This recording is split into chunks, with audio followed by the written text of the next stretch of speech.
सुप्रभात बच्चों। आशा है आप लोग से परिवार अपने घरों में सुरक्षित होंगे, स्वस्थ भी होंगे। वैश्विक महामारी कोविड-19 कोरोना ने सभी को घरों में कैद रहने के लिए मजबूर कर दिया है। WHO, ICMR, भारत सरकार और जिला प्रशासन की गाइडलाइन के अनुसार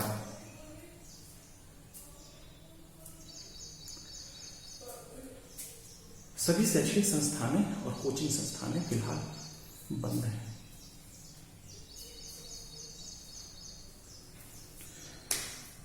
इसलिए आप लोग निश्चित रूप से अपने अपने घरों में अपने भविष्य के लिए चिंतित होंगे और ये स्वाभाविक भी है। किंतु मध्य प्रदेश सरकार, भारत सरकार और विभिन्न शैक्षणिक संस्थाएं अपने अपने तरीके से सभी बच्चों को ऑनलाइन पढ़ाने के लिए कुछ सामग्रियां भेज रही है। मध्य प्रदेश सरकार डिजी लैब के माध्यम से आप तक पाठ्यक्रम पहुंचा रही है और अन्य संस्थानें, अन्य चैनल भी अपने अपने तरीके से पढ़ाने की व्यवस्था कर रहे हैं। लेकिन अभी तक आप लोग अपने शिक्षकों से सीधे पढ़ते थे, उनसे डायरेक्ट इंटरेक्शन होता था और आप लोग उसी तरह पढ़ने के अनुकूलित हैं। इसलिए ऑनलाइन में अपनी जिज्ञासाओं को सीधे हम शिक्षकों तक प्रस्तुत नहीं कर पाते। इस कारण से अधिकांश लोग ऑनलाइन पढ़ाई से संतुष्ट नहीं हैं। किंतु परिस्थितियां ही कुछ ऐसी हैं कि भारत सरकार और स्थानीय सरकारों ने हम सबकी सुरक्षा के लिए विभिन्न शैक्षणिक संस्थाएं बंद कर दिए हैं, कोचिंग संस्थाएं भी बंद कर दी हैं।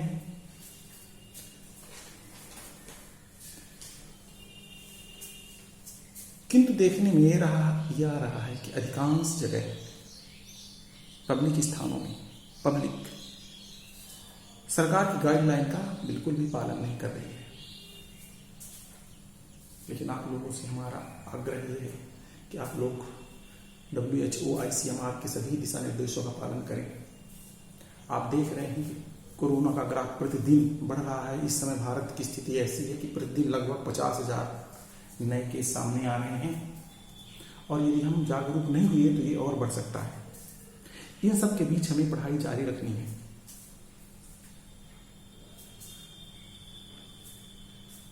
तो इसी कड़ी में आइए हम आपके समक्ष पाठ्य सामग्री को रिकॉर्ड करके आप तक पहुंचाने का प्रयास कर रहे हैं। प्रयास हम ये करेंगे कि आपको ऐसा लगे कि आप कक्षा में ही पढ़ रहे हैं। लेकिन आपसे हमारा एक आग्रह यह है कि आप अपने घर में एकांत स्थान पर बैठ जाएं, कॉपी पेन आवश्यक सामग्री लेकर के, जहां आपको कोई डिस्टर्ब न करे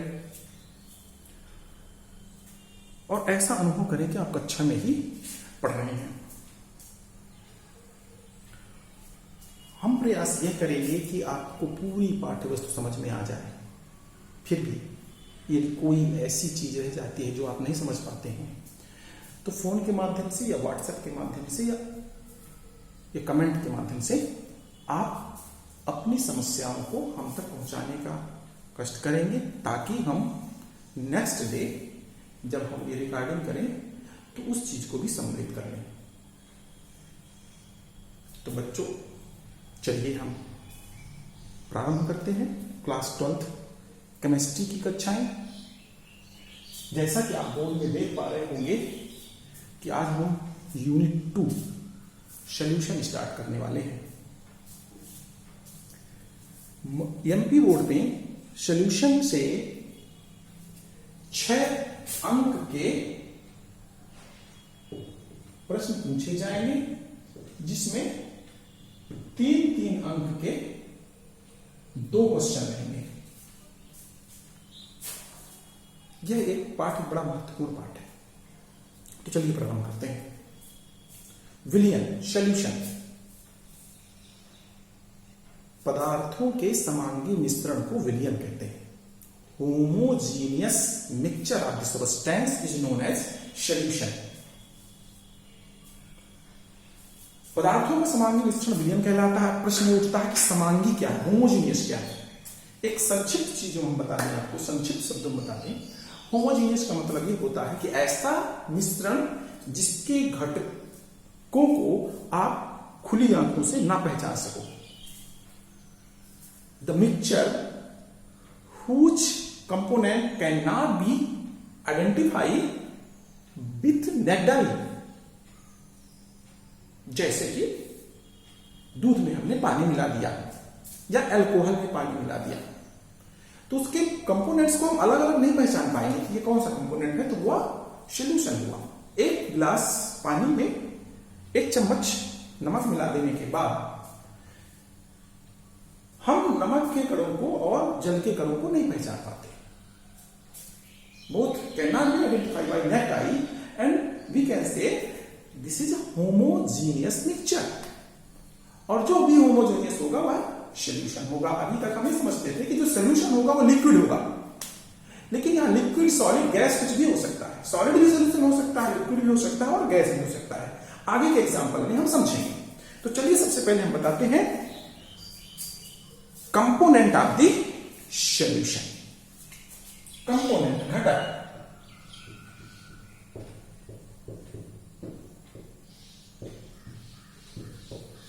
देखिए आप लोग पेन कापी लेकर के लिखते भी चलिए, जैसे कि आप क्लास में लिखते हो बिल्कुल वैसे जो भी महत्वपूर्ण चीज है वो लिखते चले जाना। There are two component of the solution. Solution के दो घटक होते हैं। पहला होता है सॉल्वेंट और दूसरा होता है सॉल्यूट। पहला होता है विलायक, दूसरा होता है विलेय।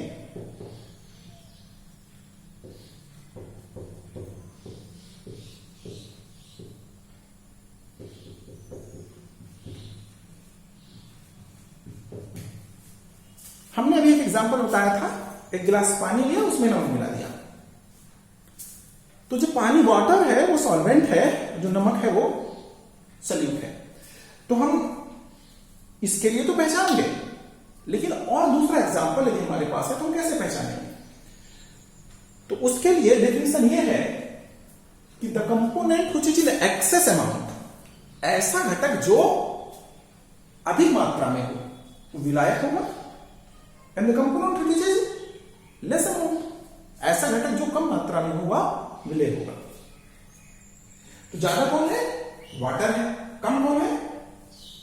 सॉल्ट है। तो ये सॉल्वेंट हुआ या सॉल्यूट हुआ। दूसरी पहचान हम आपको बताते हैं, the physical state of solvent not change during the formation of solution. विलयन बनने की प्रक्रिया में विलायक की भौतिक अवस्था परिवर्तित नहीं होती, but the physical state of solute may be changed during the formation of solution। विलेय की भौतिक अवस्था विलयन बनते समय चेंज हो सकती है। उदाहरण के लिए ये किस अवस्था में है? सॉलिड है, ठोस है। लेकिन जब आपने इन दोनों को मिला दिया, आपने, तो जो सॉल्यूशन बना उस सॉल्यूशन में पूरा लिक्विड है, वो पूरा का पूरा द्रव है। तो इसने अपना फिजिकल स्टेट चेंज कर लिया। तो सॉल्यूट अपना फिजिकल स्टेट चेंज कर सकता है और नहीं भी कर सकता। तो इस तरह से क्या डेफिनेशन हुआ? वह घटक जो विलयन में अधिक मात्रा में हो विलायक, और जो कम मात्रा में हुआ विलेय कहलाता। यही आप लोग लिख लेंगे। The component which is in excess amount in the solution is called solvent, and the component which is in comparatively less amount present in the solution is called solute. तो चलिए ये चीज आप समझ चुके। अब हम आपको दूसरी चीज समझाने वाले हैं, सॉल्युबिलिटी, विलेयता।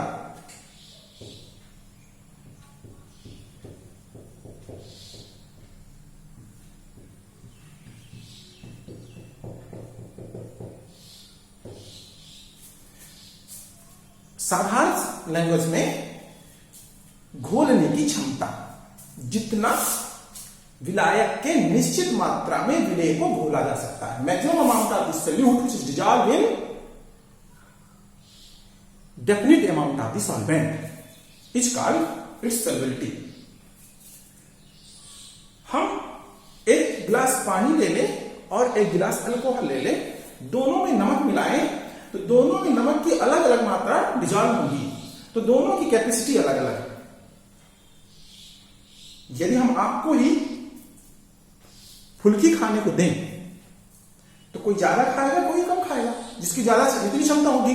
वैसे ही सभी सॉल्वेंट की एक निश्चित क्षमता होती है जितना वो अपने में डिसॉल्व कर सकते हैं, उसे ही सॉल्युबिलिटी कहते हैं। तो इसकी डेफिनेशन क्या लिखोगे? इसकी डेफिनेशन भी लिख लो सॉल्युबिलिटी की। स्थिर ताप पर विलेय की वह मात्रा at constant temperature maximum amount of the solute, स्थिर ताप पर विलेय की वह अधिकतम मात्रा जो विलायक के 100 ग्राम में विलेय हो सकता है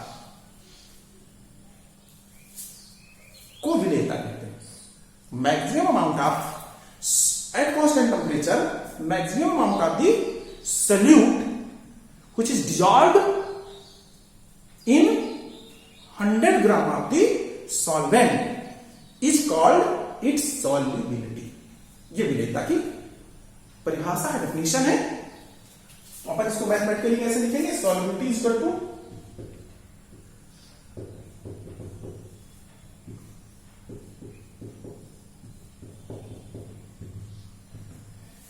आप लोग नोट्स में लिखते भी जाइए।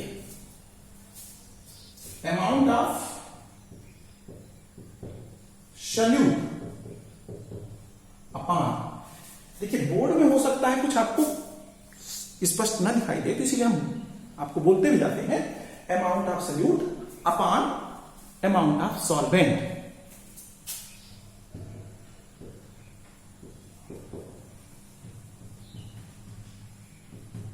मतलब विलेय की मात्रा बटे विलायक की मात्रा into 100 is called its solubility. ये हो गया सॉल्युबिलिटी। इसी तरह गैस के लिए भी अपन डिफाइन कर सकते हैं। जैसे किसी गैस को भी हम डिसॉल्व कर सकते हैं किसी सॉल्वेंट में। जैसे कोल्ड ड्रिंक्स होता है, कोल्ड ड्रिंक्स में कार्बन डाइऑक्साइड गैस घुली होती है, तो वो एक डेफिनेट अमाउंट में 1 मिलीलीटर में कितना गैस उसमें डिसॉल्व हो सकता है, वह उसकी सॉल्युबिलिटी गैस के संदर्भ में हो जाएगी। Maximum amount of the gas solute dissolved in 1 ml of the solvent is called its solubility for gases state. ये तो हो जाएगा गैसेस स्टेट के लिए। अब हम बताएंगे विलेयता का कारण, विलेयता का क्या है, रीजन फॉर दी सॉल्युबिलिटी। मतलब कि वह कौन सा कारण है जिसके कारण कोई भी सॉल्यूट सॉल्वेंट में डिसॉल्व हो जाता है, कोई भी चीज घुल जाता है। नमक घुल जाता है पानी में, पत्ता गाढ़ा नहीं घुलता, क्यों? कोई ना कोई तो रीजन होगा। अल्कोहल को पानी में मिलाते हैं मिल जाता है, ऑयल को पानी में मिलाते हैं तो नहीं मिलता, क्यों? इसका भी कोई ना कोई कारण होगा। वो कारण जानने का प्रयास करते हैं। क्योंकि अपन स्टैंडर्ड क्लास 12 में पढ़ रहे हैं, इसलिए हमें इसका अंदर से गहराई से इसका रीजन जानना होगा और समझना होगा। तो रीजन फॉर दी सॉल्युबिलिटी, विलेयता का कारण। तो सबसे पहला इसका कारण है लाइक डिसॉल्व लाइक।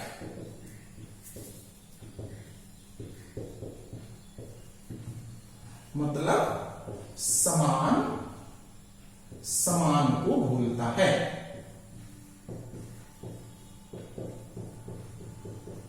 अब इसका मतलब लाइक डिसॉल्व लाइक मतलब यदि सॉल्वेंट भी पोलर है, सॉल्यूट भी पोलर है, पोलर यानी ध्रुवी, यदि विलायक भी ध्रुवी है और विलेय भी ध्रुवी है तो आपस में मिल जाएंगे। If both solvent and solute are in same nature, that is polar or non-polar. If both solvent and solute are polar or If both solvent and solute are non-polar, then they are mixed together to form solution. यदि विलायक भी ध्रुवीय है, विलेय भी ध्रुवीय है, तो आपस में मिल जाएंगे, और यदि दोनों अध्रुवीय हैं तो भी आपस में मिल जाएंगे, लेकिन एक ध्रुवीय है और एक अध्रुवीय है तो आपस में नहीं मिलेंगे। ये पहला विलेयता का कारण और उदाहरण आपको समझाते हैं। अच्छा, पहले आपको ध्रुवीय बता देते हैं। ध्रुवीय विलायक क्या होता है? ध्रुवीय को इनऑर्गेनिक सॉल्वेंट भी कहते हैं, जिसके दो ध्रुव होते हैं। The solvent which have two poles is called dipole. जिसके पास दो ध्रुव होते हैं, तो इसमें ऑक्सीजन इलेक्ट्रोनेगेटिव है, इस पर माइनस चार्ज आ जाएगा, ये पॉजिटिव है इसके रिस्पेक्ट में, इस पर प्लस चार्ज आ जाएगा, दो पोल बन गए। इसी को डाइपोल कहते हैं, द्विध्रुव कहते हैं। तो जो पोलर होगा, पोलर, और यदि पोलर सॉल्वेंट है और पोलर सॉल्यूट है तो मिल जाएंगे। ध्रुवीय विलायक और ध्रुवीय विलेय तो आपस में मिल जाएंगे, जैसे कि H2O और NaCl आपस में मिल जाते हैं। लेकिन ऑयल, तेल और वाटर आपस में नहीं मिलते। क्यों नहीं मिलते? इसलिए नहीं मिलते क्योंकि एक पोलर है, एक नॉन पोलर है। सेम नेचर वाले आपस में मिल जाते हैं। जैसे आप ही देखिए, क्रिकेट खेलने वाले की दोस्ती क्रिकेट खेलने वाले के साथ हो जाएगी, फुटबॉल वाले की दोस्ती फुटबॉल वाले के साथ हो जाएगी, जो क्रिकेट खेलता है उसकी दोस्ती क्रिकेट के साथ वाले हो जाएगी, और जनरली जो अपोजिट नेचर के होते हैं उनकी दोस्ती उनके साथ नहीं होती। सेम वे में सॉल्वेंट एंड सॉल्यूट दोनों के नेचर सेम है, तो आपस में डिसॉल्व हो जाएंगे। ये पहला रीजन, केवल एक ही रीजन नहीं है, और भी कई रीजन जिसे आपको बड़े इत्मीनान से समझना है। दूसरा है फॉर्मेशन ऑफ हाइड्रोजन बॉन्ड, मतलब हाइड्रोजन बॉन्ड का बनना।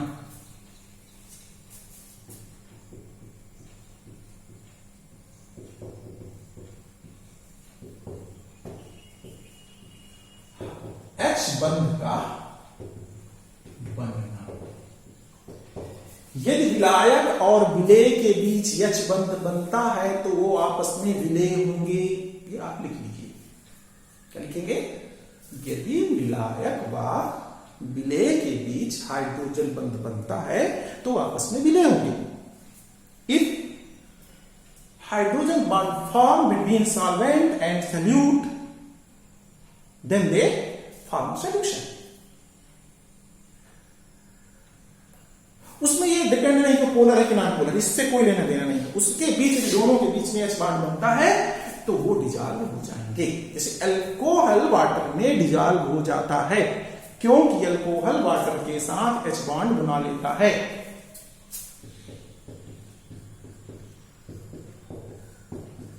ये है अल्कोहल और ये है वाटर, और ये है H बॉन्ड। H बॉन्ड क्यों? तीन एलिमेंट बनाते हैं, नाइट्रोजन, ऑक्सीजन और fluorine with hydrogen. Nitrogen, oxygen और फ्लोरीन हाइड्रोजन के साथ H बॉन्ड बना लेते हैं। तो अल्कोहल वाटर के साथ इसलिए डिसॉल्व हो गया क्योंकि उसके साथ H बॉन्ड बना लिया। तो दूसरा रीजन ये हुआ। तीसरा रीजन,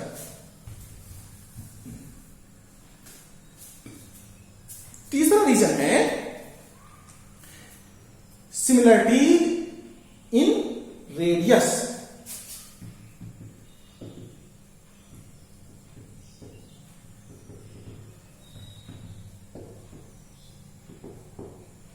मतलब त्रिज्या में समानता।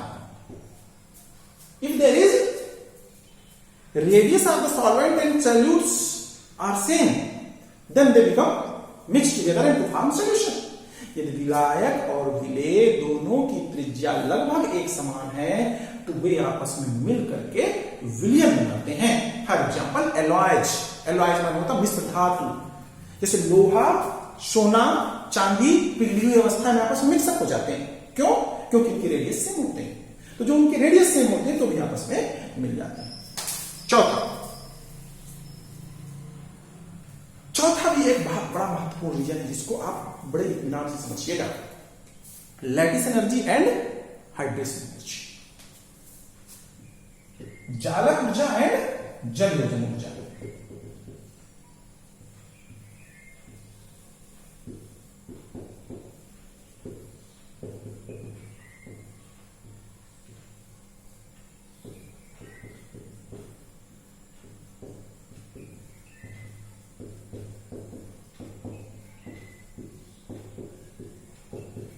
Lattice energy and hydration energy, पहले तो आप उनकी डेफिनेशन लिखिए, फिर हम समझाते हैं आपको लैटिस एनर्जी क्या है। जालक ऊर्जा लिखिए, लैटिस एनर्जी।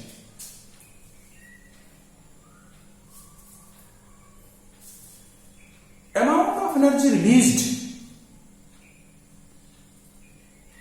एक मोल क्रिस्टलीय ठोस को अपने अवयवी आयनों से मिलकर बनने में या कणों से मिलकर बनने में, amount of energy release when 1 mole of crystal form by it's constituent particle is called lattice energy. 1 मोल क्रिस्टलीय ठोस बनने में जितनी ऊर्जा उत्सर्जित होती है उसे जालक ऊर्जा कहते हैं। और जलयोजन ऊर्जा क्या है? Hydration energy. देखो, जब आप किसी पदार्थ को जल में मिलाते हैं तो कुछ ऊर्जा निकलती है, तो जो ऊर्जा निकलती है उसी को अपन जलयोजन ऊर्जा कहते हैं। When we mix this solute to the solvent, then some amount of energy released or sometimes absorbed. This is called hydration energy. कभी कभी निकलती है, कभी कभी एब्जॉर्ब होती है, दोनों हो सकता है। तो इसकी डेफिनेशन लिखिए हाइड्रेशन एनर्जी की। Amount of energy released when 100 ग्राम विलायक में, या विलायक को ब्रैकेट में लिख करके जल लिख लीजिए, 100 ग्राम जल में, 100 ग्राम, चूंकि यह हाइड्रेशन है इसलिए जल लिखेंगे, वाटर लिखेंगे। और यदि सॉल्वेशन एनर्जी लिखा होता तो अपन कोई सॉल्वेंट लिख देते, दोनों की डेफिनेशन एक ही जैसी होती है। 100 ग्राम जल में 1 मोल विलेय मिलाने पर उत्सर्जित ऊर्जा की मात्रा को जलयोजन ऊर्जा कहते हैं। Amount of energy released when 1